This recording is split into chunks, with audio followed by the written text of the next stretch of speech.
Vamos lá, gente. Então, terminando esse parágrafo, a palavra, o ato indelicado só tocar na nossa vida porque Deus o permitiu. Lembra? Nós somos filhos de Deus. Só acontecem as coisas se Deus permitir. Foi assim com Jó, né? Quando a adversidade nos golpeia em forma de perseguição, morte de um ente querido, desastre financeiro ou uma variedade de outras formas, é muitíssimo fácil duvidar da bondade e do amor de Deus. Entreter tais pensamentos só pode conduzir à amargura. Como pode um Deus amorável permitir que isso me acontecesse? É uma pergunta que desejamos fazer. Quando tentamos com tais, precisamos de perspectivas. Saltamos a barreira da amargura, lembrando-nos de quem é Deus e do irrevogável compromisso que Ele assumiu conosco. Certo? Agora o versículo 18 a 24 de Hebreus, vamos falar agora sobre a relação da graça. Pegue lá Hebreus capítulo 12, versículo 18 a 24. Lê pra gente aí. Deixa eu só o casal ali. Alguém ajuda ali o casal? O casal encontrar Marisa e Augusto.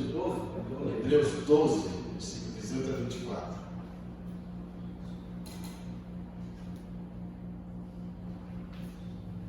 Achou Hebreus aí, não, Marisa?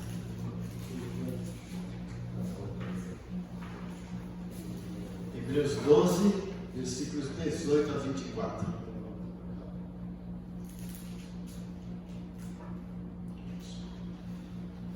Lê, Diácono Adelson.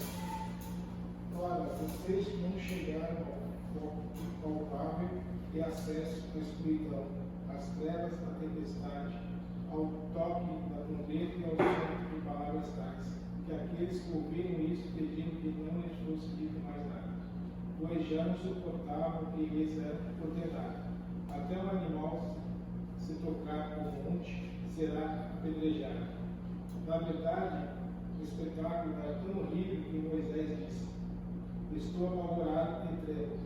Pelo contrário, você chegaram ao monte Sião e à cidade de Deus vivo, a Jerusalém celestial e a milhares de anjos, você chegaram à Assembleia Festiva, a igreja dos primogênitos arrolados nos céus, você chegaram a Deus, o juiz de todos, e aos espíritos dos justos aperfeiçoados, e a Jesus, mediador da nova aliança, e ao sangue da aspersão que fala melhor do que o sangue de Abel. Isso. Então, voltando para a apostila na nossa página 67, esta passagem contrasta o Monte Sinai com o Monte Sião. O primeiro, o Monte Sinai, fala da lei. O segundo, o Monte Sião, da graça. A lei do Sinai produzira um relacionamento de medo, como diz o versículo 18 a 21. O terror da lei era tal que o povo insistiu com Moisés a que pedisse a Deus que não mais lhes falasse dessa maneira. Está lá em Deuteronômio 5, 24 a 27. O próprio Moisés considerou uma experiência aterroradora. Vamos lá para Deuteronômio 5, 24 a 27, lê para a gente, Fabiano.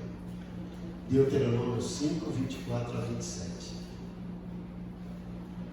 Que é o que está acontecendo, que Deus está reproduzindo esse acontecimento, mostrando aí, né, a questão da lei que traz medo por aquele que não cumpre. Deuteronômio, capítulo 5, versículo 24 a 27. Pode ler.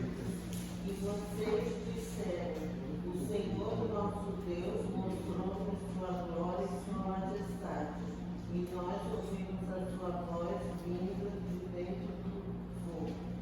Hoje vimos que Deus fala com o homem e que este ainda continua vivo. Mas agora, porque deveríamos morrer, este grande fogo, por certo, nos consumirá.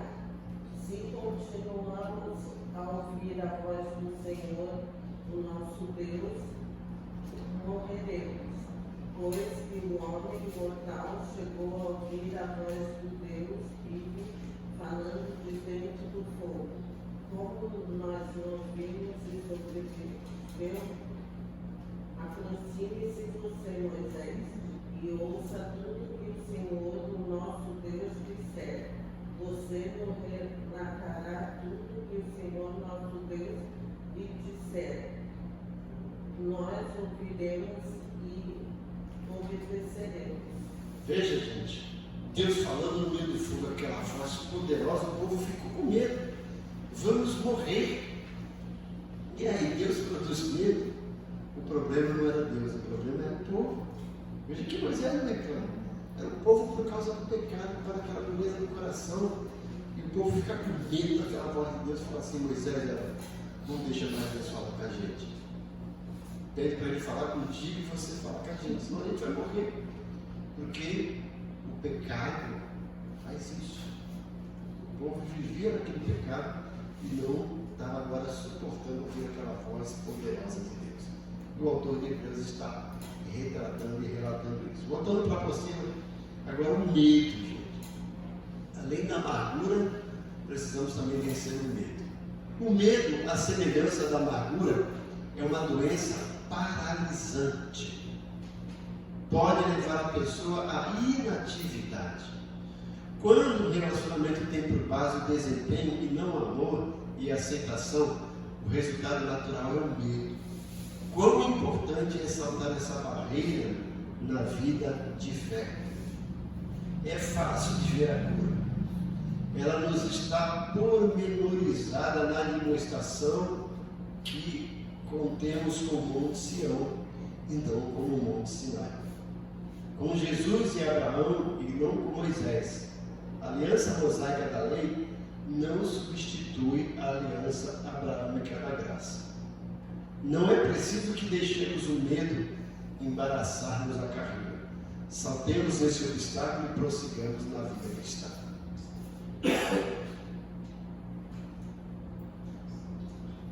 Muitas pessoas vivem paralisadas por medo, gente. Né? O medo, de certa forma, ele tem um lado bom na nossa vida. Né? Às vezes, com medo, a gente não comete algumas coisas, né? O medo de ser disciplinado por Deus, a gente não faz pecado, né? A criança, com medo de ser disciplinado por pai, às vezes não faz alguma coisa, às vezes ele está com vontade de colocar o dedo na tomada, mas se ele colocar uma vez tomar um choque, ele vai ficar com medo e não vai colocar de novo, né? Mas existe aquele medo que extrapola e as pessoas às vezes ficam paralisadas. E às vezes esse medo nos faz esquecer o potencial e a força que a gente tem. Deus nos capacitou, nos deu sabedoria, nos deu força para vencer o medo. Mas às vezes a gente deixa o medo vencer todo esse potencial que a gente tem. Eu tenho uma experiência da minha infância, quando eu ia para a escola, e uma vez eu estava vindo da escola, era longe, a gente vinha a pé, e um camarada parou assim, mas você cismou comigo, queria me bater. E aí eu corri. E aí, gente, eu tinha que todo dia mudar o meu percurso para não me confrontar com aquele camarada que ele ficava me esperando, eu não sei porque ele queria. Cismou comigo. E às vezes eu esqueci, quando eu chegava lá que ele estava lá, eu tinha que sair correndo. E um dia eu esqueci, quando eu vi, já não estava nem para voltar, ele estava perto. Eu falei, meu Deus, é agora. Aí eu dentro de mim, eu não vou mais fugir.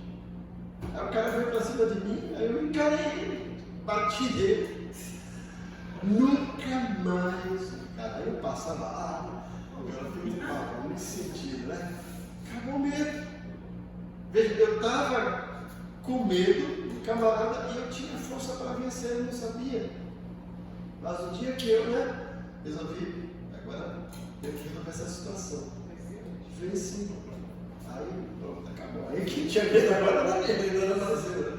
Então, às vezes a gente está vivendo com medo, mas temos poder de enfrentar. Às vezes tem a pessoa assim, eu não vou lá na frente porque eu tenho medo. Tem que ir uma vez. E você não pensa também que eu não. Para eu falar aqui na frente, no começo, medo, uma dificuldade.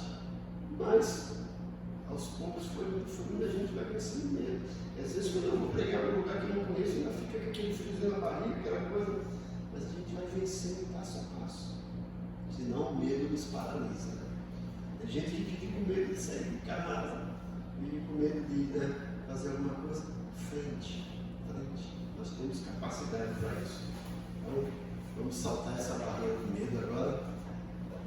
E para vocês vencerem um pouquinho o medo, vou dar uma alegria para vocês. Vamos adoçar a boca de vocês com a nossa varinha de todos os domingos. A semana passada eu não dei, pode dar dupla aí, família, né? Vem com 14 aí, tá? 4. Quem distribui para os outros, né? E a gente vai continuar agora no versículo 25 a 29.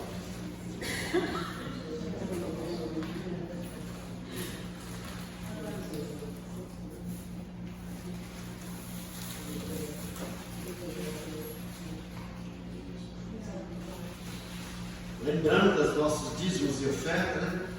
Você que está nos ouvindo, se quiser abençoar a nossa igreja, nosso ministério, a nossa igreja Batista Veneza tem conta no Banco Bradesco, agência 0045, conta corrente 92746, dígito 5. E o PIX é o CNPJ da igreja, 44288-645-0001-47. Vou repetindo, CNPJ 44288-645-0001-47. Não esqueça de mandar o microfone para a gente passar para o nosso tesoureiro, depois eu vou voltar. Agora, ainda no capítulo 12, vamos ler do versículo 25 a 29. Consegue ler, Alexandre? Hebreus 12, 25 a 29.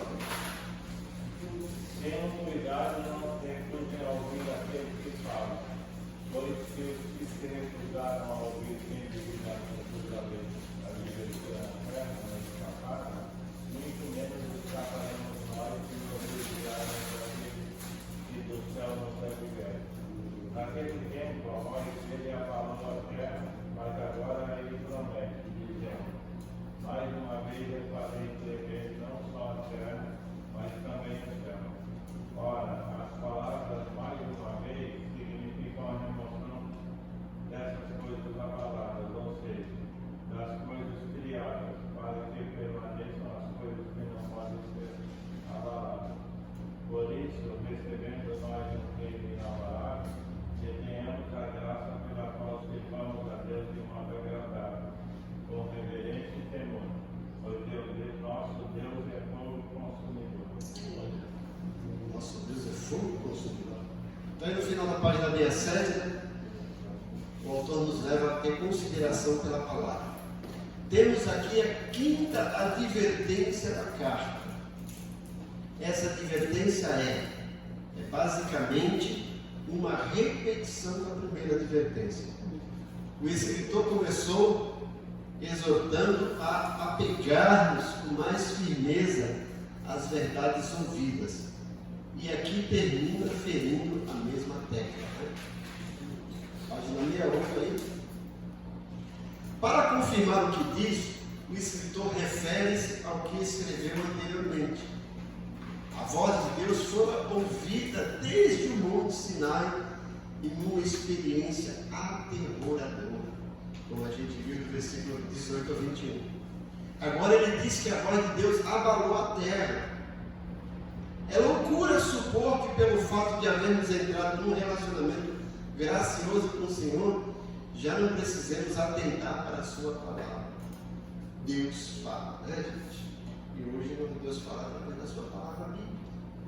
E a Bíblia não só passa a mão na nossa cabeça, né? Mas a Bíblia também dá umas cajadadas, dá umas correções, né? Por isso que esse próprio autor de Hebreus, lá no capítulo 4, né? Diz que a palavra de Deus é viva e eficaz. É capítulo 4, é isso? Mais penetrante do que espada alguma de Deus, penetra até ao ponto de dividir a alma e o discernimento. Hebreus 4, 10. Então, esse é o poder da palavra de Deus. Ela faz isso, ela consegue entrar dentro de nós. Quem realmente leva a sério a palavra de Deus, quem lê, quem busca, quem vive E aí vai fazer alguma coisa, lembra da palavra de Deus, a palavra de Deus vai, opa, se você for fazer isso, está correndo risco, não faça isso. Outra hora a palavra de Deus, olha, é por aqui, vai. Quando a gente obedece, maravilha, gente, nós vamos correr bons frutos. Quando a gente desobedece, aí, às vezes não precisa nem Deus nem corrigir, a própria circunstância, a gente corre de plantão, as próprias circunstâncias aí nos leva a sermos disciplinados quando a gente fala. Então, Deus continua falando pela sua palavra. E a gente precisa estar atento a isso. O escritor adverte os leitores da tentação da desobediência. A cura da enfermidade da desobediência é um dado paradoxal. Vamos explicar isso. A ordem é que tenhamos temor. Versículo 28 e 29. Ora, o temor ou o medo foi a barreira que acabamos de saltar. É a ordem aqui para que voltemos a ela? A palavra é a mesma, porém a aplicação é de todo diferente. O medo mencionado no versículo 28 não é de ser aceito por Deus, mas os das terríveis consequências do pecado. É um santo temor, é reverência e temor. Significa que estamos dispostos a apropriar-nos da graça de Deus e assim servirmos a Deus de modo agradável. Então, a ideia aqui não é ter medo de Deus, mas é temer a disciplina de Deus pelas coisas erradas que a gente faz, né? Alguém diz assim, eu tenho medo da minha mãe. Vamos lá, Bia, tu tem medo da tua mãe? Não, né? Mas tu tem medo de fazer alguma coisa errada? A minha mãe agora vai, né? A minha mãe agora vai me pegar. O bicho vai pegar. Quando era pequena, então nem quando era pequena. Tinha medo do meu pai. Medo do teu pai, teu pai que te protegia. Queridinha. Então é isso. E eu lembro lá em casa também assim, gente. Eu não tinha medo do meu pai e da minha mãe, mas quando eu fazia alguma coisa errada, aí eu tinha medo, vai pegar. Muitas vezes pegava. Quando eu cometia alguma coisa errada, aí o bicho pegava, né? Já apanhei, gente, com surra de fio de ferro e ficou vergonha nas costas, né? Aí depois as minhas primas tiveram que passar no sal, engargueira, aí eu aprendi, não vou fazer isso, não, olha o fio de ferro lá, né? É esse medo aí. Desobedeceu, vem as consequências, né? Então é isso que o autor está dizendo aqui. No estudo desse capítulo usamos metáforas, ou seja, ilustrações, né? Tanto do campo da medicina como do mundo esportivo, na esperança de esclarecer as grandes verdades contidas nessa passagem. Então, o que a gente usou aqui na parte esportiva, né? A corrida para saltar, o obstáculo, medicina, de vencer o medo, né? De vencer essas decepções emocionais. São ilustrações, né?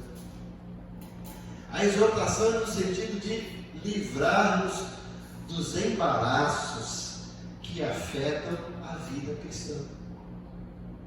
Livrar-nos dos pecados que impedem o crescimento e a frutificação. Veja duas coisas: embaraços. Nem todos os embaraços são pecados, né? Mas existem embaraços que são pecados. E a gente precisa vencer isso. Ter medo é pecado? Não, mas é um embaraço. Não é isso? E a gente precisa vencer, ultrapassar o medo, que é um embaraço. E agora tem o pecado da desobediência, amargura, murmuração. Tudo isso é pecado. E a gente também precisa vencer. Né? Então a exortação é nos livrarmos dos embaraços que afetam a vida cristã e livrar-nos dos pecados que impedem o crescimento e a frutificação.